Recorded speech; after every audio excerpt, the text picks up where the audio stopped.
Bismillahirrahmanirrahim. Assalamualaikum warahmatullahi wabarakatuh.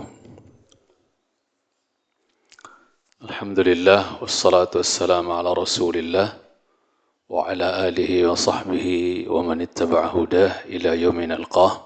Amma ba'd. Inna asdaqal hadithi kitabullah wa afdalal hadi hadi Muhammadin sallallahu alaihi wasallam. وشر الأمور محدثاتها وكل محدثة بدعة وكل بدعة ضلالة وكل ضلالة في النار أما بعد. Bapak Ibu sekalian yang saya hormati, alhamdulillah kita bersyukur kepada Allah Subhanahu wa taala atas limpahan curahan karunia dan nikmat yang tidak terhitung jumlahnya yang Allah Azza wa Jalla limpahkan untuk kita semua. Sehingga alhamdulillah dengan nikmat-nikmat tersebut banyak amal saleh yang bisa kita lakukan dengan sempurna. Diiringi dengan hadiah salawat dan salam untuk Nabi tercinta Muhammad sallallahu alaihi wasallam, untuk keluarga, para sahabat beliau, tabi'in, atba'ut tabi'in, dan semoga kita semua tetap setia mengikuti jejak mereka dengan cara yang ihsan, yang baik sampai kita semua dipanggil oleh Allah Azza wa Jalla. Amin ya karim. Jamaah yang saya muliakan,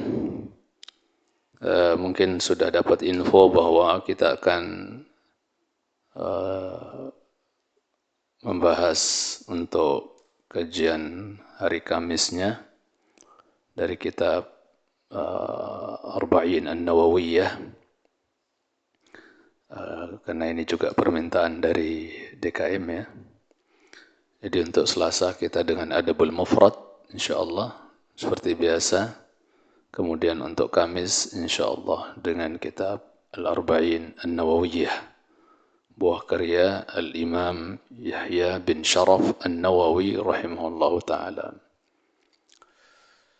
Kita tidak enak rasanya kalau mau bahas sebuah kitab namun kita tidak memperkenalkan sosok penulis kitab itu. Dan itu kurang sopan juga rasanya gitu ya. Maka saya mohon izin untuk pertemuan pertama ini. Mudah-mudahan bisa ngambil hadis pertama ya. Innamal a'malu binniyat. Kalau toh nggak bisa, insyaallah di pertemuan berikutnya kita sudah mulai masuk membahas hadisnya insyaallah ta'ala. Di kesempatan ini saya muqaddimahi atau perdana kajian kita tentang Arba'in Nawawi ini, kitab ini. Kita awali dengan sedikit memperkenalkan tentang sosok penulis kitab, yaitu Imam Yahya bin Sharaf An-Nawawi rahimahullahu ta'ala. Jadi penulis kitab Arba'in Nawawi ini, jemaah yang saya cintai karena Allah Azza wa Jal, kalau boleh saya katakan adalah seseorang yang menikah dengan ilmu. Seorang yang disebut oleh para ulama telah menikah dengan ilmu, bukan dengan perempuan, dengan akhwat. Saking sibuknya dengan ilmu sampai beliau lupa kalau ternyata beliau belum menikah. Antum mungkin belum pernah mengira atau menyangka kalau ada orang sampai lupa nikah karena sibuk menuntut ilmu. Kayaknya nggak ada menurut antum ya. Tapi ternyata sejarah membuktikan dari ulama kita ya, ada di antara mereka yang saking sibuknya dengan ilmu sampai dia nggak ngeh ya, nggak nyadar, lupa kalau ternyata dia belum melaksanakan salah satu di antara syariat Allah Azza wa Jalla, yaitu pernikahan. Dan kita semua sudah tahu ilmunya bahwa orang kalau terjerumus dalam kesalahan karena lupa, dia kena siksa enggak? Dimaafkan atau disiksa? Dimaafkan. Allah berfirman dalam doa yang diajarkan oleh Allah di Al-Baqarah, Rabbana la tu'akhidna in nasina aw akhtana. Wahai Tuhan kami, jangan siksa kami jika kami lupa Ya, di sini posisinya Imam Nawawi bukan menyengaja tidak menikah, tapi nggak ngeh, lupa, saking sibuknya dengan apa? Ilmu. Di saat orang akhir zaman, ya kayak model-model banyak manusia di hari ini, pindah satu majelis ke majelis yang lain, pikirannya cuma nikah lagi, gitu. Sebagian, ya nggak semua. Ya, ngumpul di situ ngomonginnya nikah lagi, poligami lagi, udah itu aja muter gitu. Akhirnya ilmu nggak nambah-nambah. Gitu. Ya, coba lihat sosok Imam Nawawi rahimahullah taala. Makanya ketika salah seorang di antara murid beliau, sebagaimana disebutkan oleh Imam Al-Zahabi rahimahullah dalam kitabnya Siyar A'lamin Nubala, bahwa seorang murid Imam Nawawi rahimahullah bertanya kepada beliau di akhir-akhir hayat beliau sebelum wafat, ditanya dengan dikatakan, ya, lima lam tatazawwaj, Imam, kenapa kau tidak nikah gitu. Kenapa engkau tidak menikah? Jadi beliau pas ditanya kayak gitu kayak orang yang baru ngeh gitu. Lau tadhakkartu la fa'altu katanya. Sekiranya aku ingat nikah, saya pasti nikah katanya. Berarti selama ini nggak ingat, cuma lupa. Lau tadhakkartu la fa'altu, kata Imam Dhahabi menceritakan begitu. Antum baca di kitab Syiar Al-Nubala, kalau punya kitab sebegini tebal berjilid-jilid begitu. Syiar Al-Nubala. Saya punya di rumah, alhamdulillah. Mahal kitabnya.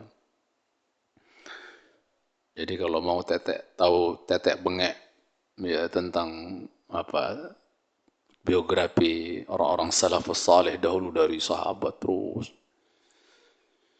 itu bisa dibaca di Syiar A'lamin Nubala oleh Imam Al-Zahabi, temannya ya Ibnu Katsir, temannya Ibnu Qayyim rahimahullah, itu Imam Zahabi. Jadi ketika ditanya, kenapa kok nggak nikah wahai Imam? Dia katakan apa?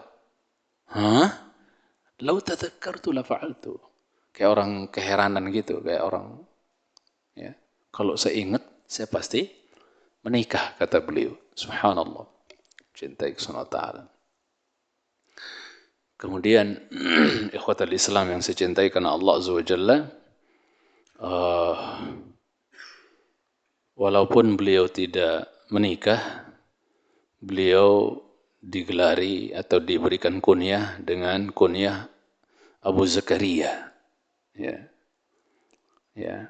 Nanti kita akan sebutkan insyaAllah ketika menyebutkan tentang nama beliau, kunyah beliau.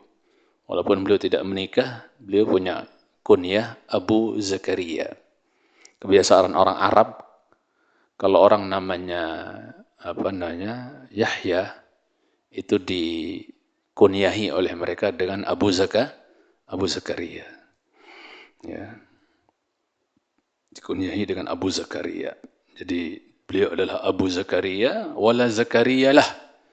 Beliau kunyahnya Abu Zakaria, padahal beliau nggak punya anak namanya Zakaria. Jadi ini menunjukkan bahwa kunyah itu syiar di tengah-tengah salaf dahulu dan juga syiar dalam Islam jemaah. Jadi antum mau ustadz nggak ustadz, ya tebarkanlah syiar kunyah ini. Abu siapa, punya anak namanya yang paling gede mungkin siapa, Abu siapa, Abu Fulan, Abu Abdullah, Abu Abdurrahman, Abu siapa. Ibu-ibu juga punya anak paling gede namanya Aisyah, mungkin Ummu Aisyah atau Ummu Abdurrahman, Ummu Abdillah, ya, dan yang lainnya. Itu syiar, ya, Islam mencintai sunnah ta'ala.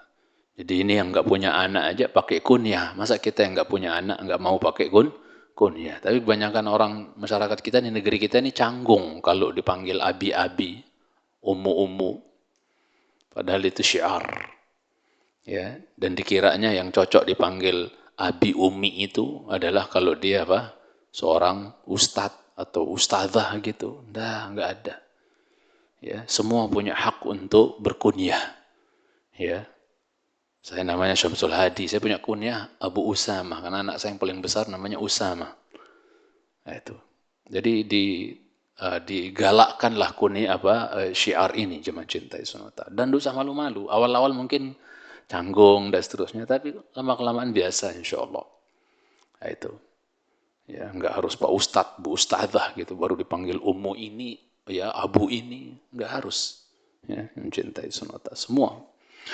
Termasuk Ibunda Aisyah radhiyallahu taala anha dahulu ketika beliau ya mengetahui bahwa sahabat-sahabat wanita masing-masing mereka punya kunyah, beliau juga minta sama Rasul sallallahu alaihi wasallam, "Ya Rasulullah, inna likulli sawahibi kunan fa halakannaitani."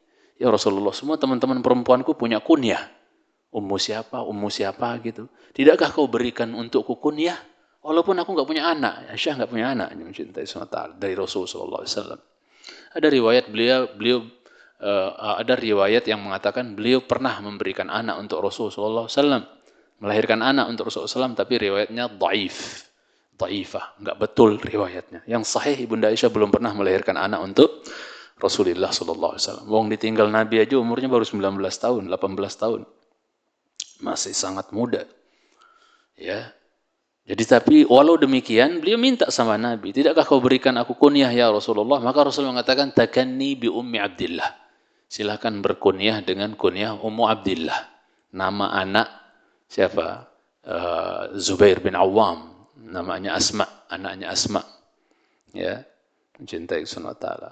Wa takannat biha hatta matat. Ibunda kita Aisyah berkunyah dengan Ummi Abdillah sampai beliau wafat.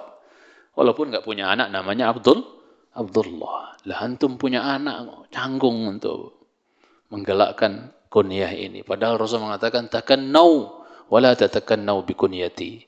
Silahkan dong pakai kunyah kalian. Kata Nabi yang nganjurin. Silahkan pakai kunyah. Abu siapa, ummu siapa, silahkan. Ya. Silahkan pakai kunyah, tapi jangan pakai kunyah saya, kata Nabi sallallahu alaihi wasallam. Yaitu Abul Qasim. Abul Qasim. Karena anak Nabi kita pertama namanya siapa? Al-Qasim. Maka beliau Abul Qasim. Jangan pakai kunyah Abul Qasim. Pernah kejadian ada seorang sahabat yang kunyahnya juga Abul Qasim. Ya, dia lagi di pasar, Rasul juga ada di pasar, lagi di pasar waktu itu. Maka sahabat ini manggil temannya itu mengatakan, "Ya Abul Qasim." Gitu. Akhirnya yang noleh siapa? Rasul sallallahu alaihi wasallam. Maka orang ini bilang, "Lastu a'nik." Bukan engkau yang kau maksud ya Rasulullah, Abul Qasim yang itu. Lah kan gimana sih perasaan kita kok? Bukan engkau ya Rasulullah, kayak ngeprank Rasul.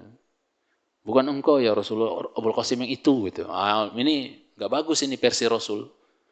Ya. Akhirnya beliau mengatakan, "Berkunyahlah kalian, jangan berkunyah dengan kunyahku." Dan khilaf para ulama, bagaimana kalau Rasul sudah wafat? Itu kan Rasul masih hidup. Sekarang Rasul sudah wafat, masih dilarang kah kita berkunyah dengan Abul Qasim? Atau udah boleh?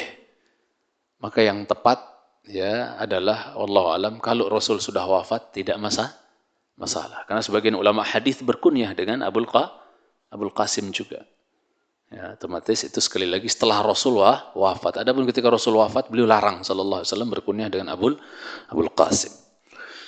Kemudian jemaah cintai karena Allah Subhanahu wa taala beliau dijuluki oleh manusia, diberikan gelar oleh manusia Muhyiddin.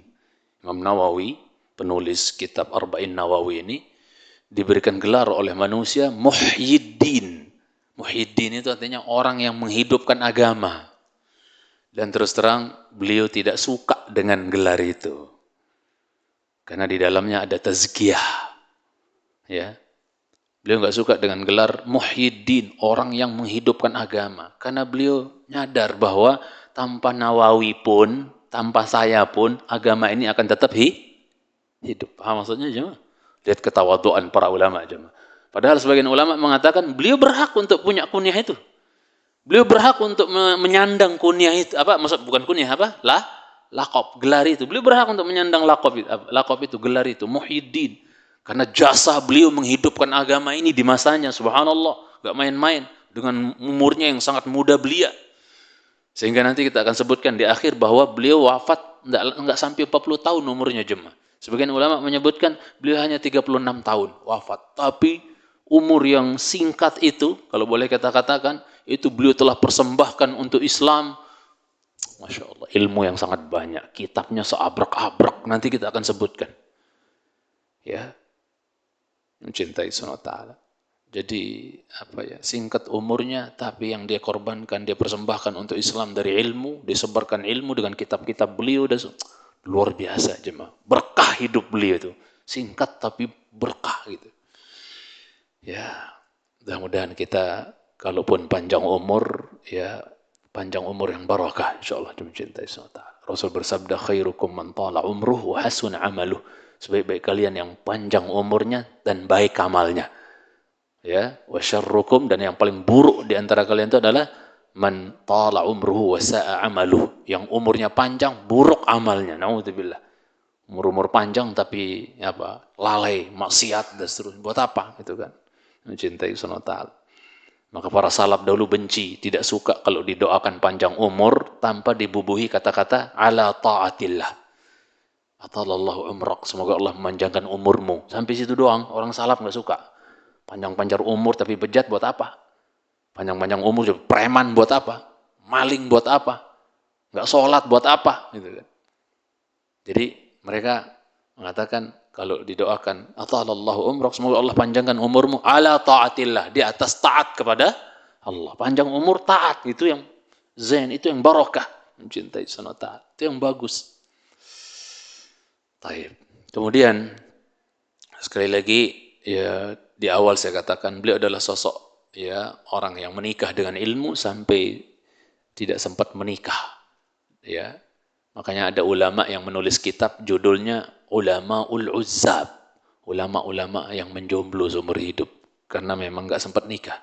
Di antaranya Syekhul Islam Ibnu Taimiyah rahimahullahu taala. Syekhul Islam Ibnu Taimiyah, ya, gurunya Ibnu Qayyim, gurunya Ibnu Katsir, gurunya Imam Zahabi rahimahumullah. Syekhul Islam itu enggak sempat menikah juga jemaah. Sibuk dengan jihad dengan pena dan pedang melawan pasukan Mongolia dahulu yang menyerang Baghdad. Ya.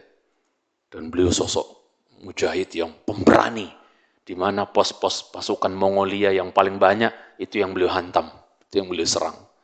Mencintai Subhanahu wa ta'ala. Karena kan mereka berpos-pos sana sini, ditanya mana yang paling banyak pasukan mereka ngeposnya. Ya, kompinya mana paling banyak, dikejar sama beliau, serang. Jadi beliau jihad dengan pena, nulis kitab, dan juga jihad dengan pedang. Jarang-jarang ulama kayak gitu cuma. Jihad dengan pena, ya juga dengan pedang. Dan beliau sibuk keluar masuk penjara karena banyak orang benci beliau. Gara-gara dakwah seperti yang kita dakwahkan hari ini, banyak benci, akhirnya apa?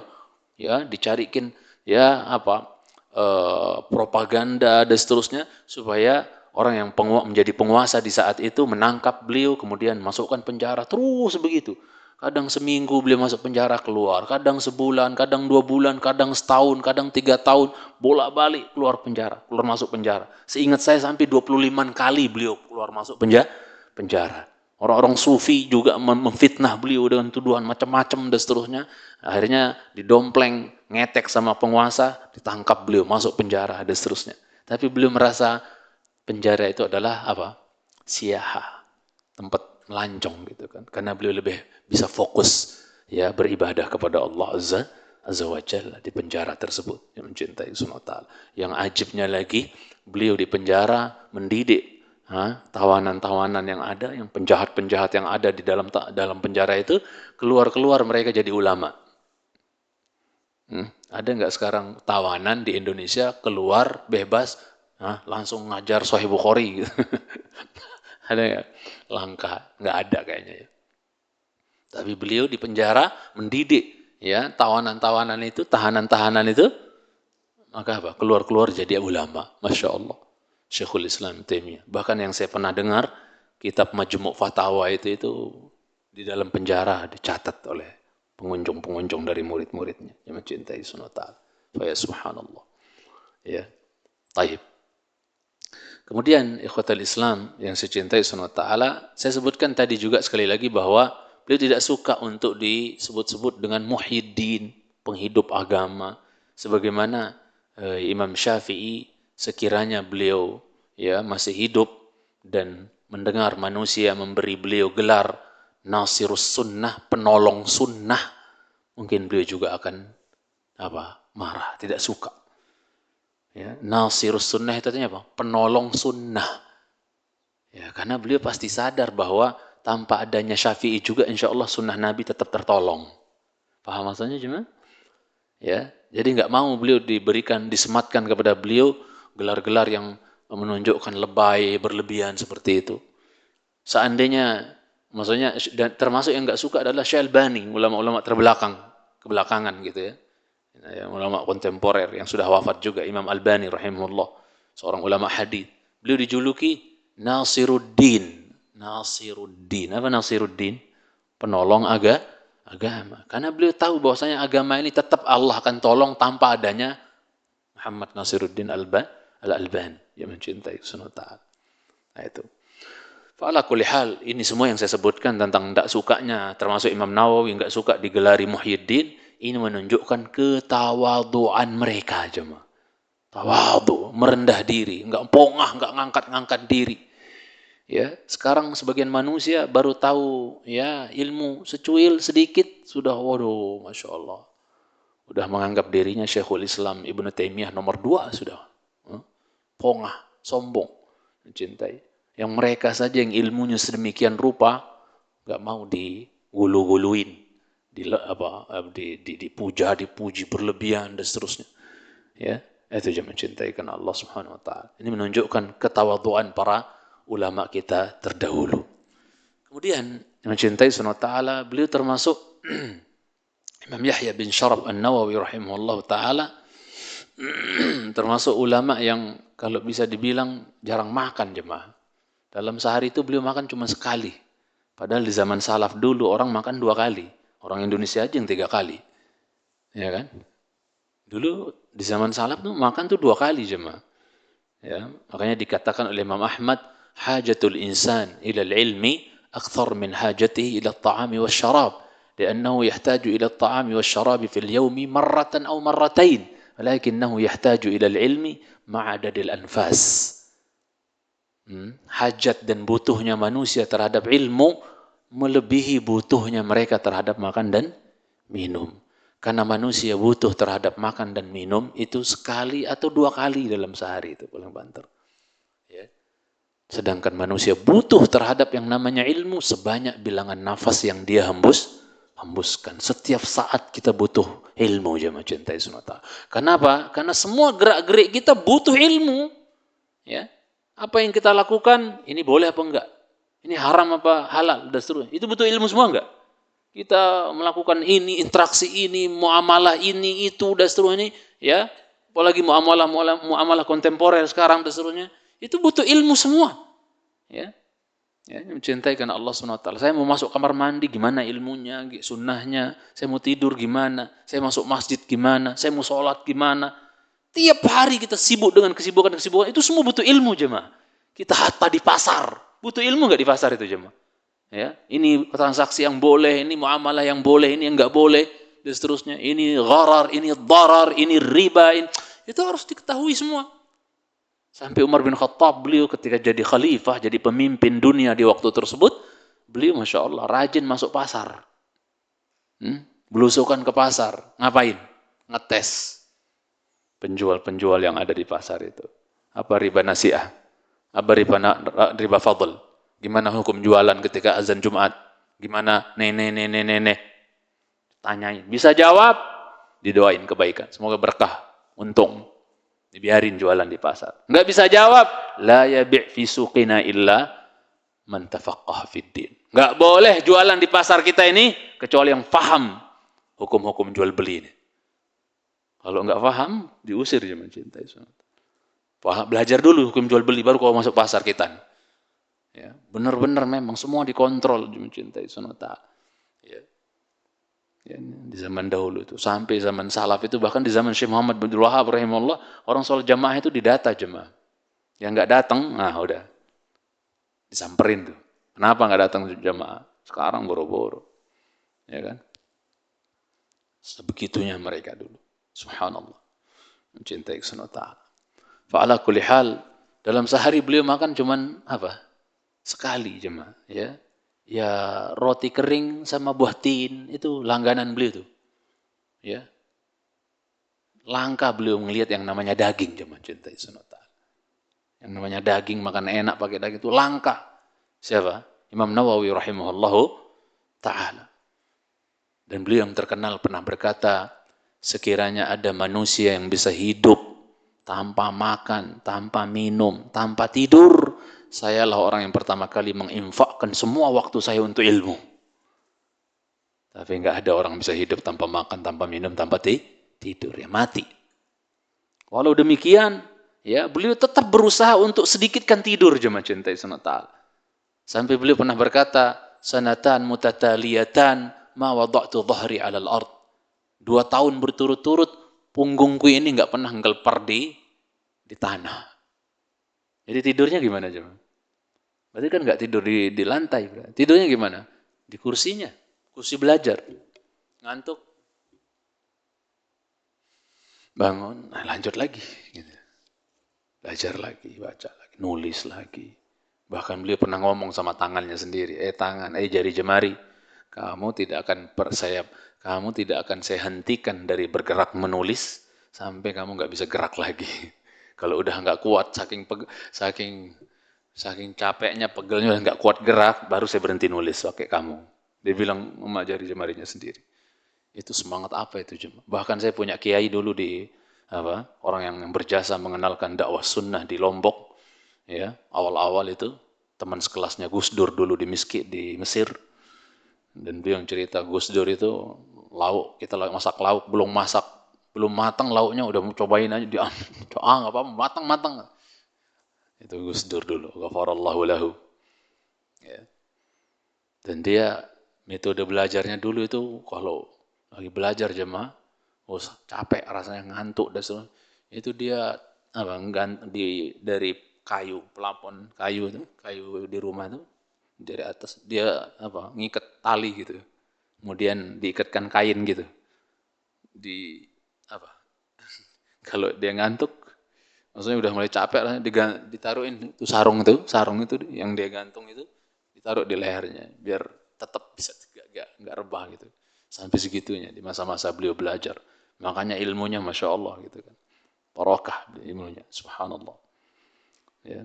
Kemanapun beliau ceramah itu orang-orang pada ngejar ceramah beliau. Ya. Tuan Guru Husni namanya dulu. Mertuanya Ustadz Mizan Qudsiah. Tahu Ustadz Mizan? Tahu Ustadz Mizan? Yang tahu, yang nggak tahu, nggak apa-apa. Kemudian jangan mencintai karena Allah Subhanahu wa taala. Ya. Bahkan beliau rahimahullah taala, mungkin saya pernah cerita tapi kayaknya belum di sini, bahwa beliau punya satu jenis makanan yang beliau senang makan dulu sejak kecil lah ibaratnya. Ya, di kampung beliau di Nawa. Ketika beliau sudah mulai sibuk dengan mengajarkan ilmu, kiranya pengen rasanya untuk ngerasain lagi makanan yang dulu beliau senang sekali untuk makan. Ya, pengen sekali. Tapi qadarullah jemaah, tukang jual makanan itu, ya, jajan itu, gitu kan. Itu selalu lewat depan masjid ketika beliau sedang apa? Sedang ngajar. Ya kan aib seorang alim lagi ngajar lewat ya PMP, stopin dulu, pesan. Ya kan aib juga, nggak mungkin kan. Akhirnya apa? Selalu lewatnya tukang jual itu ketika beliau sedang ngajar. Ya, maka sampai akhir hayat beliau belum sempat merasakan lagi itu makanan yang beliau sangat suka itu. Itulah kesibukan beliau dengan ilmu. Jangan cintai karena Allah Subhanahu wa taala. Rahimahullah taala rahmatan wasi'ah. Seorang yang disebut Syekhul Islam, Al-Faqih, ya, orang yang faqih, Az-Zahid, orang yang zuhud, Al-Hafidh, ya. Disebutkan gelar-gelar beliau seperti itu. Jangan cintai Subhanahu wa taala. Baik. Kembali kita, nama beliau sekali lagi adalah Yahya, nama aslinya Yahya. Kan kita taunya Imam Nawawi, Imam Nawawi, Imam Nawawi, sama kayak Imam Syafi'i. Imam Syafi'i, Syafi'i, Syafi'i, nggak tahu nama aslinya siapa gitu. Ya, kalau di sini insya Allah tahu semua. Namanya siapa? Muhammad bin Idris. Muhammad bin Idris Asy-Syafi'i rahimahullah taala. Ya, dia nyambung nasabnya dengan keturunan Nabi kita sallallahu alaihi wasallam. Asli ya, asli. Enggak palsu. Ya, asli. Termasuk Imam Ahmad rahimahullah. Imam Ahmad yang kita sebut orang Imam Hambali itu asli nyambung nasabnya dengan Nabi sallallahu alaihi wasallam. Ya. Sama seperti Imam Syafi'i. Imam Syafi'i itu dari Quraisy, Al-Qurashi. Ya, turunan suku Quraisy gitu kan. Beliau ada hubungan nyambung dengan salah satu di antara kakek Nabi kita sallallahu alaihi wasallam. Ketemu nasabnya dengan Nabi sallallahu alaihi wasallam. Asli. Ya, bukan ngaku-ngaku. Kemudian yang mencintai karena Allah tabaraka taala, ya, nama beliau sekali lagi Yahya. Ya, mungkin terinspirasi bapaknya dari nama seorang Nabiullah, putranya Zakaria alaihissalam. Yaitu siapa? Nabi Yahya yang dipenggal ketika lagi sujud alaihissalam. Nabi Yahya itu kan dipenggal. Bahkan ada yang menyebut dimutilasi Nabi Yahya oleh Bani Israel dahulu. Ada kisahnya sebenarnya itu. Perempuan yang jahat waktu itu. Ya. Dan tidak ada waktu untuk saya ceritakan. Ya. Sedangkan bapak beliau, Nabi Zakaria, digergaji, dibelah dua. Bahkan di Palestina itu dulu ada sebongkah batu yang memang khusus untuk membantai, menyembelih para nabi Bani Israel dahulu. Para nabi mereka sendiri. Kan Allah sebut dalam Al-Quran, yaqtulunal anbiya'a bighairi haq. Mereka suka bunuh para nabi tanpa hak. Jadi Bani Israel itu punya kebiasaan buruk membunuh nabi mereka sendiri yang diutus. Sampai sebagian ulama menyebutkan ada sebongkah batu di Palestina itu yang memang khusus buat tempat eksekusi para nabi. Sampai ribuan nabi disembelih di situ. Ya, menurut sebagian keterangan seperti itu. Yang mencintai Subhanahu wa ta'ala. Termasuk Nabi Zakaria yang mereka bunuh, digergaji, dibelah dua badannya. La ilaha illallah. Anaknya sendiri Yahya dimutilasi, dicacat, dipenggal, Pak. Ya, karena permintaan seorang wanita yang ingin rujuk kepada suaminya padahal sudah talak 3, talak bain, enggak bisa rujuk. Dia ingin supaya Nabi Yahya merubah fatwa. Yang tadinya enggak boleh jadi boleh. Ingin beli fatwa, ingin beli hukum. Dan itu kebiasaan Bani Israel dahulu. Kalau ada hukum-hukum yang memudaratkan mereka, dia minta supaya hukum itu dirubah. Ya enggak? Makanya Taurat ori enggak? Ya, Taurat ori enggak? Murni enggak? Enggak. Injil apalagi? Quran, inna nahnu nazzalna dzikra wa inna lahu lahafidz. Terjaga kemurniannya, keautentikan Al-Quran. Satu harakat saja dirubah di ujung kulon sana, mungkin ada harakat Quran dirubah, maka seorang bocil penghafal Quran dari masyrik akan teriak, Quran sudah dirubah gitu. Karena dijaga di dada-dada kaum muslimin dengan dihafal. Sampai bocil-bocil 5 tahun banyak yang hafiz Quran. Tantang itu pendeta-pendeta yang hebat-hebat di dunia ini. Tantang, ada nggak yang hafal Injil dari awal sampai akhir? Kagak ada.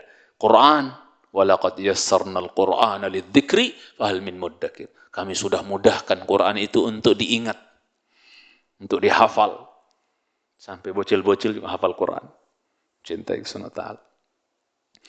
Kemudian, ya, sekali lagi nama beliau Yahya. Yahya itu ya hidup artinya dalam bahasa Arab, Yahya. Ya, cintai Subhanahu wa ta'ala. Bin Syaraf, bapaknya namanya Syaraf. Ya, bin Murri, bin Hasan, bin Husain, bin Muhammad, ya, bin Jam'ah, ibn Hizam. Ya, ibn Hizam. Ini nasabnya siapa? Imam Nawawi rahimahullahu taala. Jadi nama asli beliau siapa? Yahya. Yahya. Yang mencintai Subhanahu wa ta'ala. Kemudian, ya, kunyah beliau tadi kita sudah sebutkan adalah apa? Abu Zakaria. Walaupun beliau enggak punya anak, namanya siapa? Zakaria. Karena belum sempat menikah. Rahimahullahu ta'ala. Ya. Wala Zakaria lahu, dan tidak memiliki anak namanya Zakaria, li'annahu lam yatazawwaj, karena beliau belum menikah. Fa huwa minal ulama'il uzzab, beliau termasuk ulama yang menjomblo. Ya. Maksudnya jomblo gitu, enggak menikah karena beliau lupa gitu kan, cintai Subhanahu wa taala. Kemudian lahirnya beliau rahimahullahu taala itu di kampung namanya Nawa. Apa nama kampungnya? Nawa. Makanya beliau disebut Nawawi. Ya. Kalau antum lahirnya di mana nih? Di Cipayung misalnya, Al Cipayungi gitu kan. Kalau di Cilangkap, Al Cilangkapi gitu kan. Kalau saya di Lombok, Al Lumbuki. Kalau dinisbatkan kepada nama negaranya ya Al Andalusi gitu kan. Kalau orang Saudi ya Saudi. Ya, kalau Yaman Yamani gitu kan.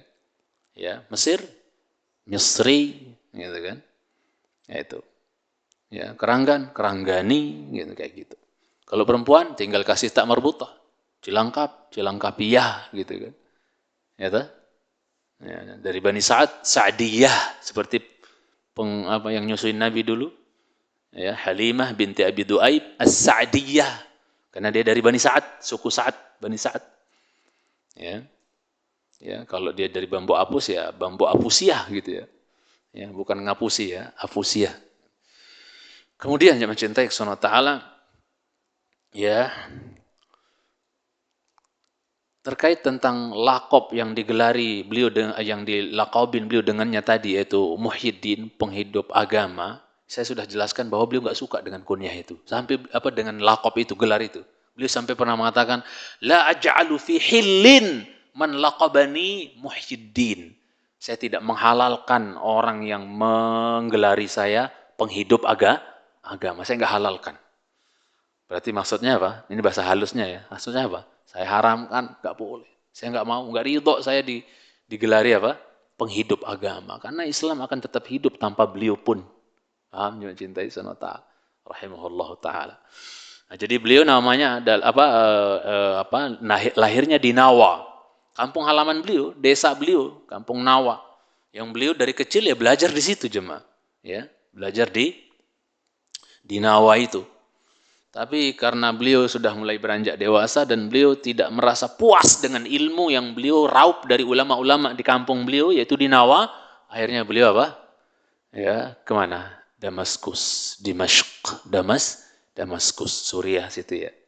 Ya, berangkat ke situ karena Damaskus dulu kantong ilmu, banyak ulama di situ. Maka beliau musafir pergi untuk menuntut ilmu ke Damaskus. Cintai. Dan ini menunjukkan menunjukkan hirs, kerakusan, ketamakan yang luar biasa terhadap ilmu. Enggak merasa cukup dengan ilmu di kampungnya.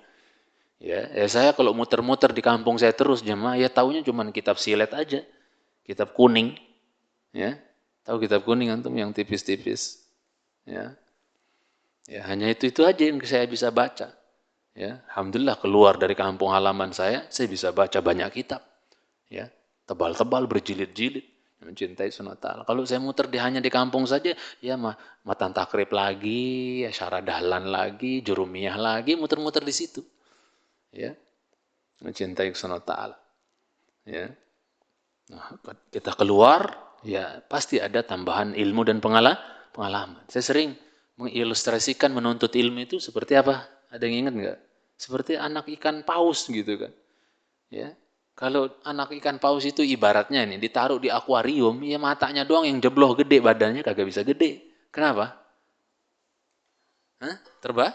Terbatas lingkup ini tempat dia hidupnya. Jadi kalau kita muter di kampung kita doang, ya segitu doang dapatnya ilmu. Coba dikasih di danau itu. Danau yang luas, lepas itu ikan apa?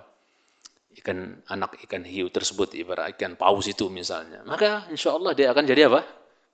Akan besar ibaratnya. Begitu juga keluar dikit dari kampung, insya Allah pasti ada nambah ilmu dan pengalaman. Ya, apalagi itu anak ikan paus lepas di samudra yang luas, gimana jadinya? Berapa ton itu?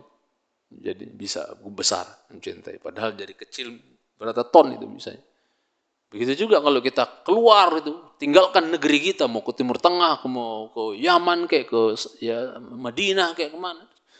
Ya, Mauritania bahkan yang Masake sana sengsara menuntut ilmu di sana, Mauritania yang pakai papan nulisnya itu belajar.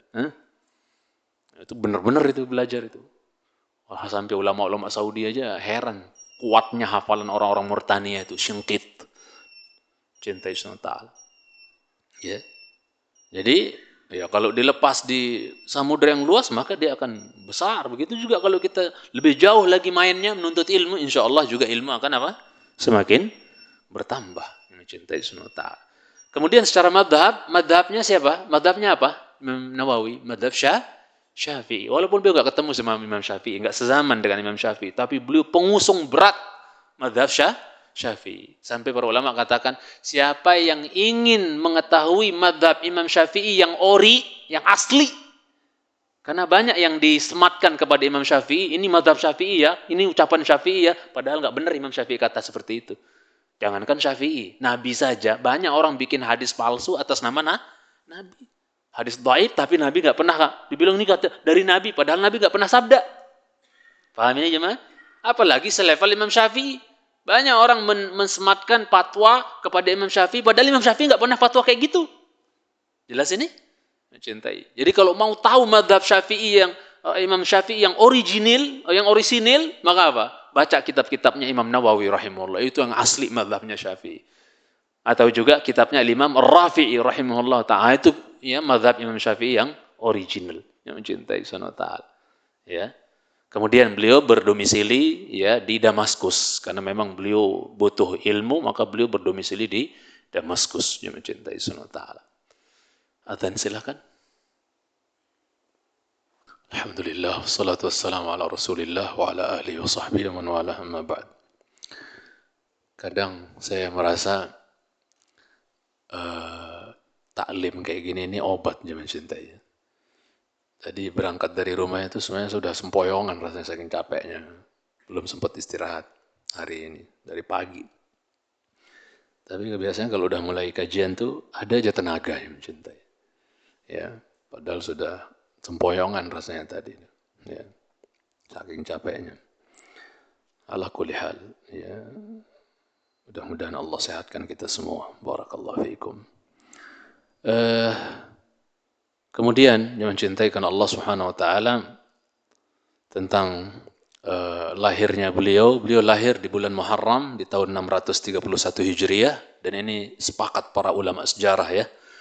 Beliau lahir di tahun 631 Hijriah di bulan Muharram. Ada yang bilang di pertengahan 10 pertengahan bulan Muharram, ada yang bilang 10 awal bulan Muharram. Khilaf para ulama.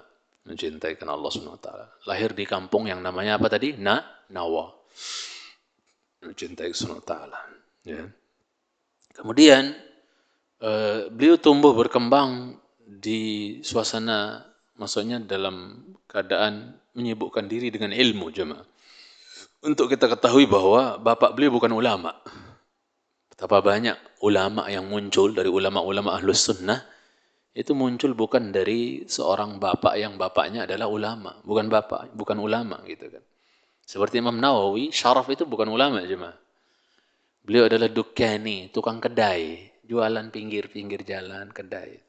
Jadi bapaknya Imam Nawawi bukan ulama, tapi semangat seorang bapak mengantarkan anaknya menjadi sosok ulama umat, bayangkan. Ya, luar biasa. Ya, malah sebaliknya banyak yang ya dia adalah seorang ulama, anaknya belum tentu jadi ulama. Banyak nggak itu? Ya, ya seorang ya Gus mungkin belum tentu anaknya juga nanti apa? Jadi seorang yang berilmu seperti dia misalnya. Kalau misalnya dalam bahasa Jawa gitu kan, belum tentu. Tapi banyak ya ulama-ulama muncul dari sosok bapak yang dia bukan ulama, tapi punya semangat gitu kan untuk mendidik anaknya, mengarahkan anaknya, menuntut ilmu. Ya. Jadi ketika Imam Nawawi umur 10 tahun jemaah cintai Sunnah Ta'ala, bapaknya itu minta tolong kepada dia, nak bantu bapak jualan di kedai. Tunggu warung bahasa kita jemaah. Sudah. Jadi Imam Nawawi umur 10 tahun itu sambil jualan bantu bapaknya sambil murojaah hafalan yang dia punya, murojaah tambah hafalan terus. Saking sibuknya dia jualan sambil murojaah, Teman-temannya yang sebaya sama dia kadang-kadang manggil beliau untuk main. Ya Yahya, halumma nal'ab. Ayo Yahya, kita main. Gak mau beliau jemaah. Sibuk dengan murojaahnya. Ya, subhanallah. Duhai kiranya anak-anak kita punya semangat seperti itu jemaah ya. Subhanallah. Gak mau. Sampai sebagian temannya itu narik tangan dia. Ayo kita main gitu. Nangis dia. Orang diajak main sekarang kan happy. Ini diajak main nangis. Gak mau. Aku mau murojaah. Sampai segitu cintanya gitu sama murojaah itu. Sambil berkhidmat untuk bapaknya. La ilaha illallah. Luar biasa. Ya. Karena oleh sebab itu ketika dilihat betapa semangatnya beliau ya, Imam Nawawi, Imam Yahya bin Syaraf An-Nawawi ini saking semangatnya beliau ya jauh dari yang namanya main dan seterusnya, sibuk dengan Quran, ngafal Quran, bantu ayahnya di kedai itu. Maka apa? Ini anak kok dilihat sama seorang alim besar di waktu itu nama Yasin Ibnu Yusuf Al-Marakishi. Yasin Ibnu Yusuf Al-Marakishi. Ini dilihat kok bocil ini kok beda dari anak-anak yang lain ya. Anak-anak yang lain main apa dasunya, geladar-geladur macam-macam. Ini kok anak beda gitu. Masya Allah. Senangnya murojaah ya dan seterusnya. Hafal Quran. Ini anak kayaknya ada sesuatu dengan anak ini. Maka dia bilang ke bapaknya, ya siapa? Yasin Ibn Yusuf Al-Marakishi bilang sama Syaraf, bapaknya Imam Nawawi, bilang sama bapaknya Imam Nawawi bahwasanya inna hadzal walad sayakunu lahu sya'nun. Pak, ini anakmu suatu saat akan memiliki perkara besar. Paham maksudnya? Maksudnya suatu saat anakmu ini akan menjadi orang luar biasa insyaallah. Maka bapaknya bilang, "Amunajjimun anta?" Kamu tukang nujum ya? Kamu dukun ya? Nebak-nebak kayak gitu. Ya. Dia katakan, "Qala la." Ya. Dia katakan tidak. Ya, innama antaqani rabbi bidzalik. Ya, Tuhanku yang membuat aku ngomong kayak gitu. Apa bahasa kita jemaah? Intuisi ya. Ya. Kayak feeling atau intuisi. Orang punya intuisi kan mencintai sunnah ta'ala. Ini kayaknya anak ini bakal nggak main-main nih masa depan. Di masa akan datang. Kok beda sendiri ini anak. Ya, subhanallah. Ya. Sama seperti ada anak dulu di zaman salaf, di zaman Imam Nawawi, Imam Malik rahimahullah. Ada anak namanya Yahya, bapaknya juga namanya Yahya. Jadi Yahya bin Yahya gitu. Anak bapak namanya sama, Yahya bin Yahya. Itu di Madinah mana ada gajah. Enggak ada gajah datang. Suatu saat pernah diseret seekor gajah masuk ke kota Madinah. Sedangkan Imam Malik lagi ngopenin anak-anak kecil tahfiz Quran, anak-anak bocil. Imam besar ngopenin anak kecil gitu. Masya Allah, enggak gengsi gitu, untuk ngopenin tahfizin anak-anak kecil. Padahal imam, bayangkan. Subhanallah. Maka sebagian salaf ketika mereka ulama besar, imam besar, tapi ngopenin anak-anak kecil, ketika ditegur, engkau kan imam besar, masa ngopenin anak kecil? Harusnya kamu ngopenin orang-orang jenggotan tuh yang besar-besar, menuntut ilmu besar. Kok anak kecil diopenin, padahal kok ulama besar, mubazir umurmu, paham maksudnya? Maka dikatakan, waihak celaka kau, haula'i yahfadzuna alaika dinak. Mereka yang nanti akan menjaga agamamu di masa datang nih. Maka saya didik mereka sekarang nih. Paham maksudnya jemaah? Kalau bisa enggak didik, enggak desain mereka jadi orang-orang yang generasi-generasi yang hebat dari sekarang, nanti siapa yang jaga agama ini di masa yang akan datang? Ketika diprotes kenapa ngurusan anak kecil, padahal ulama besar. Di saat orang sekarang udah merasa ustadz besar, gengsi untuk ngopenin anak kecil. Itu yang mencintai sunnah ta'ala. Jadi anak yang namanya Yahya ini lagi ngaji di depan Imam Malik, kemudian ada gajah lewat. Teman-temannya begitu tahu ada gajah diseret ke kota Madinah, teriak-teriak, ada gajah. Dulu kan nggak ada TV. Kalau nggak lihat langsung gajah, yang nggak tahu tampang nggak gajah. Maka ada gajah, lari, kabur semua. Imam Nawawi, Imam Syafi'i, Imam Malik membiarkan mereka, kasihan, nggak pernah lihat gajah udah.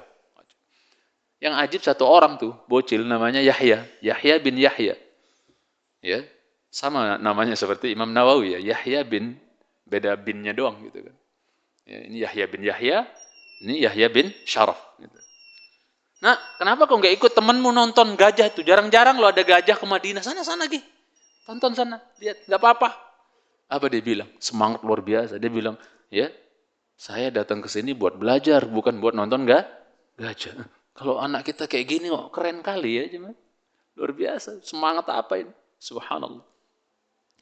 Maka dikatakan bahwa ya ya saya punya feeling aja, ya. Sehingga saya ngomong kayak gitu, anakmu ini akan jadi orang besar di masa yang akan datang, insya Allah. Akhirnya Syaraf, bapaknya Imam Nawawi, ya terinspirasi juga dengan ucapan tersebut dan dia betul-betul perhatikan anaknya, didukung, dididik, diarahkan hafalannya dan seterusnya. Akhirnya mencintai Subhanahu wa taala. 10 tahun udah kelar Al-Qur'an beliau, Imam Nawawi rahimahullah taala. Terus ya nuntut ilmu di Nawa, cuman ketika bapaknya melihat kurang ilmunya di sini di Nawa ini, akhirnya beliau pergi ke Damaskus, dibawa oleh bapaknya. Ayo nak, kalau bahasa kita udah mondok di Damaskus sana, kantongnya ilmu di sana. Betul, beliau menuntut ilmu di Damaskus, seabrak-abrak dapat ilmu di situ dari ulama-ulama di Damaskus sana, ya. Maka beliau ketika pulang ke mana? Nawa, ke kampung beliau. Jadi guru-guru beliau, ulama-ulama yang di Nawa itu yang dulu beliau belajar sama mereka, sekarang Imam Nawawi pulang padahal umurnya muda, itu apa? Guru-gurunya apa? Balik belajar kepada murid. Paham maksudnya? Dan kadang saya kalau pulang kampung saya mengingat kisah itu, jemaah. Guru-guru saya dulu yang ngajarin saya nahwu, sharaf, yang ngajarin saya kitab-kitab kuning dulu itu, ya. Ketika saya pulang, mereka yang duduk di majelis saya kalau lagi ceramah. Saya sampai ingat kisah Imam Nawawi ini. Beliau pulang ke Nawa, guru-gurunya yang malah balik belajar sama Imam Nawawi rahimahullahu taala, yang mencintai Sunnah taala, ya. Kemudian akhirnya betul, beliau memang pada akhirnya menjadi seorang alim besar yang beliau jemaah kalau jalan di jalan-jalan kampung tuh, jalan-jalan protokol kota ibaratnya di Damaskus itu, ya. Itu orang-orang ngelihat, ya Allah, kayak nggak ada tampang ulama jemaah. Biasa, kayak orang fakir, nggak ada tampang-tampang apa jemaah. Orang-orang yang berilmu, alim, gitu, nggak kelihatan. Biasa. Ya. Saya pernah ke Roja, saya ketemu sama Ustadz Badru. Pakai sarung, pakai kaos oblong, nggak kelihatan kayak Ustadz banget. Maksudnya biasa aja gitu. Mencintaikan Allah SWT. Sama Imam Nawawi kalau bergaul, maksudnya di masyarakat, tengah-tengah masyarakat, berinteraksi, muamalah apa. Orang nggak tahu kalau ini Imam Nawawi. Sang alim besar itu. Tapi beliau kalau udah ceramah, semua mulut kata Imam Dhahabi, udah ceramah, itu semua buka mulut semua. Ada orang pinter kayak gini ya, maksudnya sepinter ini, sealim ini gitu, mangap, heran. Padahal kalau di luar majelis, nggak nyadar kalau itu seorang alim, tampangnya nggak meyakinkan seorang ulama. Luar biasa Imam Nawawi rahimahullah ta'ala, yang mencintai Sunnah ta'ala. Ya, sedangkan tentang mungkin kitab-kitab beliau, murid-murid beliau, ya, mungkin nanti kita selipkan di pertemuan yang akan datang, singkat saja, kemudian kita langsung masuk ke hadis pertama, hadis innamal a'malu binniyat, insyaallah ta'ala. Ini sedikit jamaah cintai Sunnah ta'ala, kita istirahat sampai sini, saya juga lumayan capek hari ini. Wassallallahu ala Muhammad wa ala alihi washabihi wasallam. Subhanakallahumma bihamdik asyhadu an la ilaha illa anta astaghfiruka wa atubu ilaik. Assalamualaikum warahmatullahi wabarakatuh.